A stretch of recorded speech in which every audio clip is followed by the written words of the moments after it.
तो जब आपके पास वाज़ेह इरादा होता है कि आप क्या चाहते हैं, तो कानून कशिश, लॉ ऑफ अट्रैक्शन, कायनात और तमाम लोगों, हालात और वाक़यात को इस्तेमाल करता है ताकि आपको इस चीज़ की तरफ ले जाए जो आपने मांगी है और इस चीज़ को आप तक ले आए।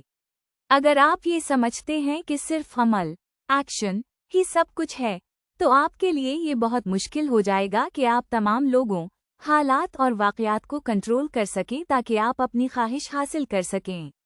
अगर आप अपनी ज़िंदगी पर गौर करें, तो आप देखेंगे कि कई बार ऐसा हुआ कि मैंने सिर्फ जगह बदली या एक छोटा सा कदम लिया और मुझे वो मिल गया जो मैं चाहता था।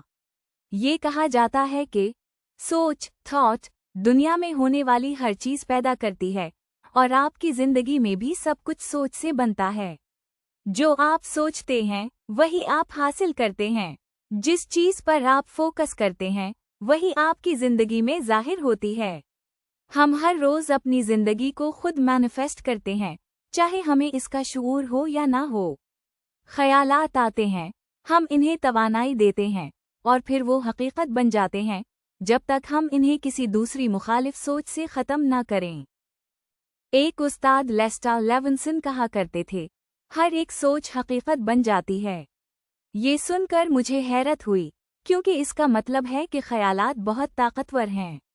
लिहाजा आपके ख्यालात आपकी सुपर पावर हैं। अगर आप किसी खिलाड़ी या कोच से बात करें, तो वो भी यही कहेंगे कि वो पहले अपने जहन में जीत को देखते हैं, फिर मैदान में जाकर खेलते हैं। मसलन एक मशहूर टेनिस खिलाड़ी, नाम नहीं बताया गया, भी यही करता है कि वो कोर्ट पर जाने से पहले खुद को जीतते हुए तस्वुर करता है।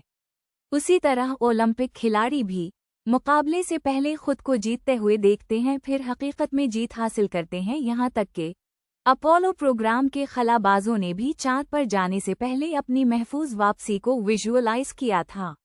विजुअलाइजेशन दरअसल तस्वीरों में सोचना है। अगर कोई इंसान बिल्कुल बगैर रेजिस्टेंस के हो, यानी मुकम्मल यकीन के साथ, तो वो जो चाहेगा वो इसके पास आ जाएगा। कायनात खुद हालात को उसके हक में बदल देगी। बहुत से लोग ये मानते हैं कि हमें कामयाबी के लिए सख्त मेहनत और जिद्दोजहद करनी पड़ती है, लेकिन यहाँ ये कहा जा रहा है कि असल ताकत सोच में है। पहले सोचो, फिर अमल करो, तब अमल आसान हो जाता है। एक अहम बात, आप बगैर सोच के कोई अमल नहीं कर सकते, यानी हर अमल से पहले सोच आती है। फिर द सीक्रेट के बारे में बताया गया। जब हमने ये डॉक्यूमेंट्री बनाई तो हमने मुसलसल विजुअलाइज किया, इरादा रखा कि ये दुनिया भर में खुशी फैलाए। हम रोज़ाना मिलकर इसका तस्वुर करते थे कि ये पूरी दुनिया में फैल रही है, बड़े प्लेटफार्म्स पर दिखाई जा रही है। नतीजा ये हवा कि सब कुछ खुद बखुद होता गया। सही लोग सही वक्त पर मिलते गए। मसलन जैक कैनफील्ड से मुलाकात हुई और एक इवेंट में तमाम असातिज़ा ने खुद आगे आकर हिस्सा लेने की ख्वाहिश जाहिर की। उसी तरह बॉब प्रॉक्टर भी अचानक उसी जगह मौजूद थे और वो भी शामिल हो गए। इन सब चीज़ों को इस बात की मिसाल के तौर पर पेश किया गया कि जब आप किसी चीज़ को अपने जहन में वाज़ेह तौर पर देखते हैं, तो कायनात हालात को आपके हक में तरतीब देती है। खुलासा, सोच ताकतवर है, विजुअलाइजेशन अहम है, यकीन, बिलीफ ज़रूरी है और कायनात आपकी मदद करती है।